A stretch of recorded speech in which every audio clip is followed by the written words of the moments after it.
Welcome to our viewers in the United States and all around the world. It is Tuesday, May 18th, a grift disguised as an audit. That is the state of the absurdist theater in Arizona this morning, where Republicans are finally telling fellow Republicans, enough with the big lie about the 2020 election. Your claims are ridiculous. Accusations of ballots flown in from South Korea. Allegations that chickens ate some of the ballots and then the chickens were incinerated.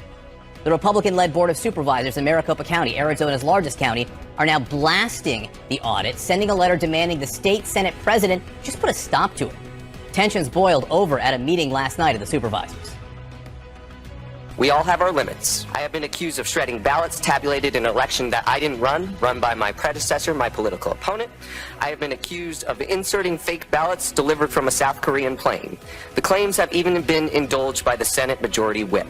This board is done explaining anything to these people who are playing investigator with our constituents' ballots and equipment paid for with real people's tax dollars.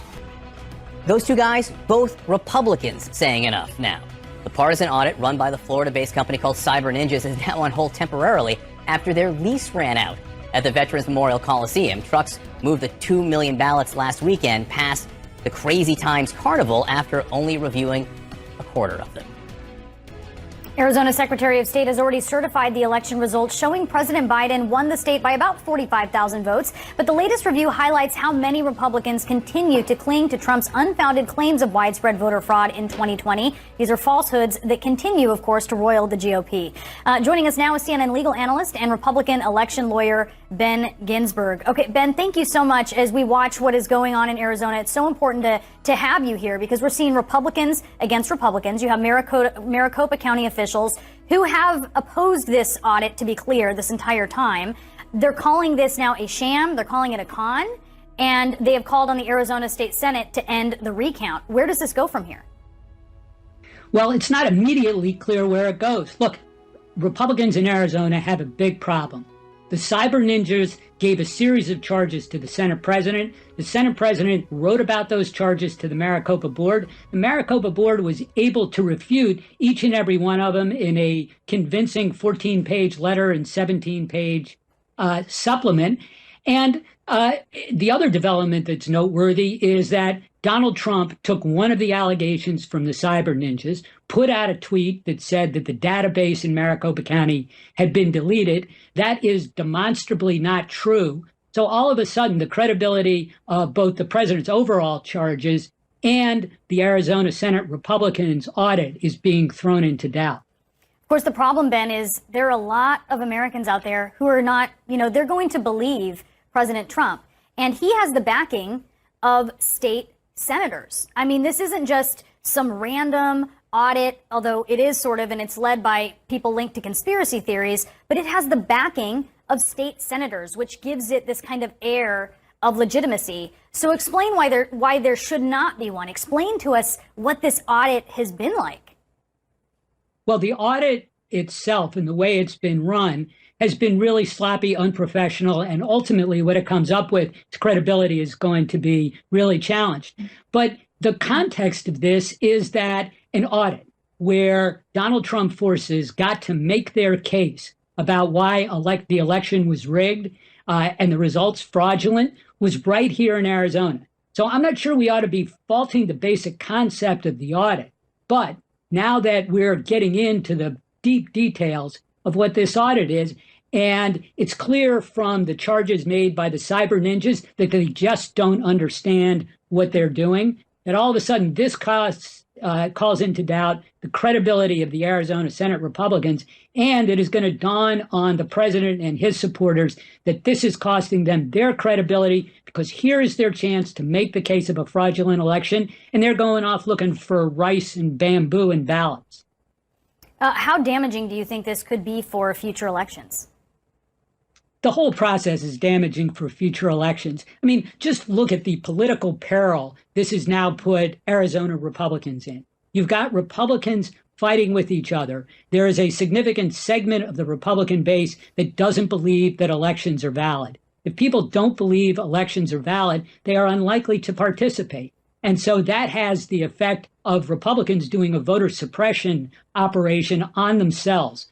which is destructive not only to Republicans, but also to faith and credibility in the whole system. You think that's what will happen, that Arizona Republicans who are more in the Trump camp, who support the audit, are less likely and are not going to turn out in the numbers they would have otherwise?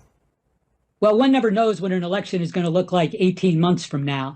But we should go back to the Georgia runoff elections, where Republican turnout was less than it was on Election Day after the Trumpian barrage against the credibility of the November election. Those were chickens that came home to roost for Republicans in the January runoffs. It's a very interesting point. We'll have to see if it comes to fruition in Arizona as well. Ben, great to see you this morning. Thanks. Good to see you. So after a year of Zoom calls and conference calls in the kitchen or from the couch, businesses and employees around the country are all trying to figure out how fast to get back into the office itself. Christine Romans joins us now to figure out what they're thinking. Romans. Yeah, from the mute button now to the elevator button. Work from home is now return to work. A growing number of executives, John, say it's time to get back to the office. Vaccinated Americans are safe from coronavirus. The CDC is relaxing those mask and social distancing rules. Meetings are no longer a super spreader event. And in-person collaboration is safe for vaccinated adults. Goldman Sachs wants most of its employees back in the office by late June. The CEO, David Solomon, called work from home an aberration. Last week, WeWork's CEO told the Wall Street Journal companies know their most engaged workers. They're the ones who want to come back to the office. Even in a hybrid model, he says office time is essential. JP Morgan Chase CEO Jamie Dimon says working from home doesn't work for young people who want to, quote, hustle. Some JP Morgan employees are coming back into the office this week for a few days a week. But are the workers ready? John, safety isn't an issue. An Axios Ipsos poll found 60% of employed Americans, they say working indoors in an office is a small or no risk activity. At the same time, the Society for Human Resources Management found people do like their flexible work life. 35% of workers said, John, they would accept a pay cut if they could work full-time at home permanently. Now, the general timeline we're seeing, first round of return to work to the office is June. Then after Labor Day for everyone else. Vaccines make it possible, and that same Ipsos poll shows a majority of employed Americans, John, they say they support proving vaccinations as a way to get back into the office. It makes some sense. Look, these are issues that we all have to grapple with. The businesses do, and all of us as employees need to figure out exactly how we want to approach this going forward. That's right. Christine Romans, thanks very much. Brianna? I think it's what's on everyone's mind. Reckless and dangerous, a former aide to Republican Congressman Doug Lamborn alleging that he was fired for calling out the lawmakers' handling of coronavirus in his office. Brandon Pope says Lamborn dismissed protocols, mocked staffers for wearing masks, and forced aides to work in person at the height of the pandemic. CNN's Laura Jarrett joins us now. The allegations are serious here, Laura. They really are, Brianna. The congressman says it's all rubbish, though. Just a disgruntled employee, he says. But the allegations, as you say, are striking. COVID running rampant in a congressional office, a cover-up, and favors for family members on the American taxpayers' dime. A new lawsuit offers a disturbing portrait of Congressman Doug Lamborn's alleged handling of the coronavirus pandemic. A former staffer now claims he was fired after raising concerns about Lamborn's reckless and dangerous approach to COVID-19. According to the complaint, the congressman, quote, claimed that COVID was a hoax and asserted that the pandemic was being used to alter the course of congressional and presidential elections. Lamborn tested positive for COVID-19 last November, and yet Brandon Pope, a former policy advisor, now claims the 8-term congressman refused to implement or follow reasonable and responsible COVID-19 protocols, resulting in the widespread transmission of the virus throughout both the district and Washington, D.C. offices. The complaint goes on, saying throughout the pandemic, Lamborn and his chief of staff often mocked safety protocols, such as measures to keep distance employees from each other and the use of masks, and, quote, minimized COVID-related concerns. The congressman also allegedly ignored calls to allow employees to work from home. Lamborn's office did not immediately respond to CNN's request for comment, but told the New York Times the workplace safety allegations made by Mr. Pope are unsubstantiated and did not result in the termination of his employment. Congressman Lamborn looks forward to a full vindication as all facts come to light. That's not all. The lawsuit additionally claims Lamborn allowed his son to live in the U.S. Capitol basement for weeks, having staffers help him with job applications, as well as running personal errands for the Colorado lawmaker's family. It also claims Lamborn had staffers use official time to perform campaign work, violating House rules. When asked about the son in the Capitol basement, the congressman told CNN the housing market in D.C. is, quote, very tight, and there are no ethical issues with it. CNN has reached out to House Speaker Nancy Pelosi and the House Ethics Committee about these allegations, Brianna. I have never heard of that, and I've certainly not heard of anything like that being considered appropriate or ethical. Laura Jarrett, thank you so much for that report. Sure. So while COVID cases in the U.S. are averaging near all-time lows, cases continue to spike in parts of the world. President Biden announced the U.S. will share millions of doses of COVID vaccines now with other countries. Over the next 6 weeks, the United States of America will send 80 million doses overseas. That represents 13% of the vaccines produced by the United States by the end of June. This will be more vaccines than any country has actually shared to date, 5 times more than any other country, more than Russia, China. And this is the first time that the president has promised to donate doses that could be used here in the U.S. Joining me now is Gail Smith. She's the State Department Global COVID Response Coordinator, and she will be leading the diplomacy in this effort. Coordinator, thank you so much for being with us. The announcement for the president came the very same day that the Director General of the WHO said we have now entered a phase of vaccine apartheid. What does that phrase mean to you? Well, I think what we're seeing is that we don't have adequate vaccine supply around the world. And the president's announcement aims to squarely take that on by donating the 80 million doses. And that's only one of the steps we're taking. We're also working on the supply, strongly supporting COVAX, which delivers vaccines to 92 countries. We're the largest donor there, and looking at what can be done to increase manufacture. So the announcement of 20 million doses comes after an earlier pledge of 60 million doses of the AstraZeneca vaccine. The distinction there being that cannot be used here in the United States. But 80 million doses total, how much of a difference will that make, given the global problem? Well, I think it'll make a difference in 2 ways. First, that's 80 million doses. That's 80 million people. I think the second point is that there are other countries willing and ready to share doses. And I think U.S. leadership on this will spur that forward. So we'll see an increase in donated doses worldwide. There are a lot of business leaders now and also medical activists who are looking at this saying, there needs to be more. There needs to be more. There was one AIDS activist who noted overnight that donating 80 million doses of vaccines without a plan to scale up production is like putting a Band-Aid on a machete wound. What do you think of that? Well, there is a plan. Look, this is only one component of a comprehensive plan. Part of that is absolutely increasing production. That's absolutely key. And there are 2 ways to do that. One is engaging with the producers. The other is making investments, which we're starting to make, in places where an injection of capital can mean a ramping up of production. The other is increasing financial support to COVAX. Again, we're the largest donor there, and that's absolutely key. But the last point is mobilizing the world to work with us, and the president referred to that, and our role in working with other countries in the G7 and elsewhere to mount a truly global response. Let me give people a sense of the statistics right now. Nearly half of Americans have received at least 1 dose, 5% of people in Asia, 1% in Africa. I think that's what the WHO Director General means about vaccine apartheid here, is there's just a vast disparity between parts of the world compared to other parts of the world. You've spoken about the challenge of figuring out where to send the vaccine first. That is something a couple weeks ago you said that you were working on. What have you come up with? Where are you in that process of figuring out who gets the 80 million vaccines? Right. Well, we're finalizing a plan on that, and we'll have something to say about that soon. But again, what's key here is that this is one component of a broad push to increase the vaccine supply. So we will make those decisions and make them public. But again, we are counting on other countries, and we believe they will deliver, and working on the supply side and the production side. Because to get to the volume we need, we've got to move out on multiple fronts. Dose sharing is absolutely critical, but it's only one piece of the puzzle. You made clear that the U.S. isn't doing this as a tool for trying to gain influence. But Russia and China, they haven't been giving out vaccine. They've been selling it, but they've sold quite a bit of their vaccine so far. Do you think they're doing this to get influence?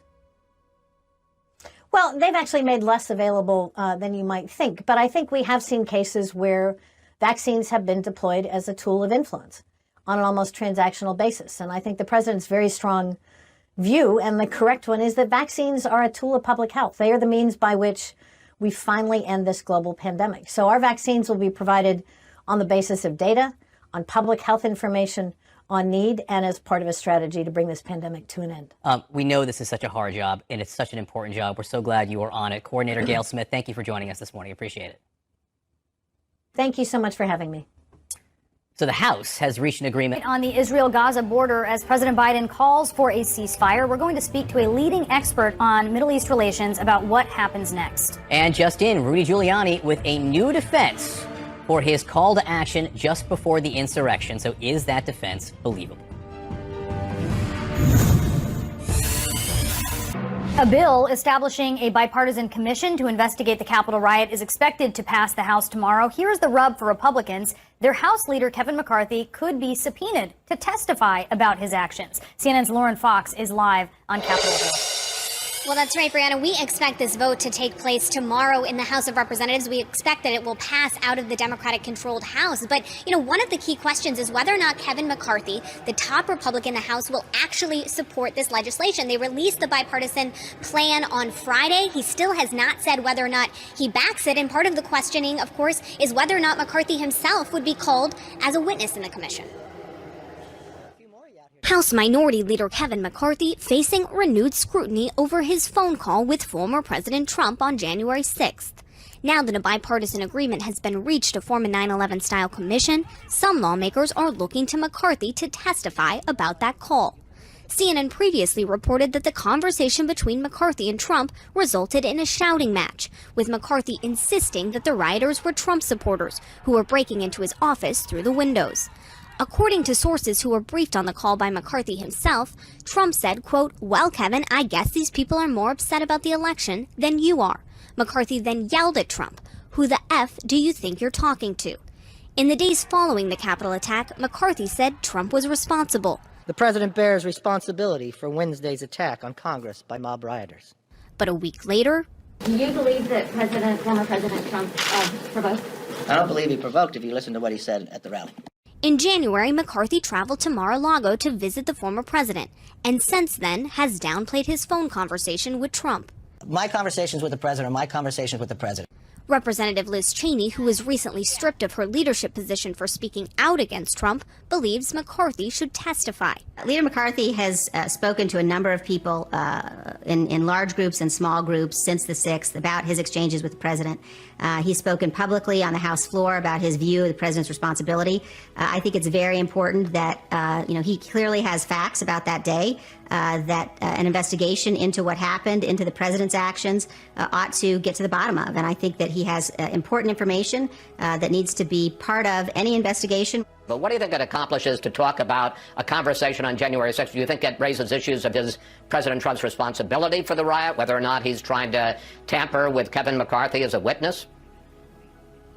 Certainly. I mean, I think that any conversations, and we know certainly that conversation happened.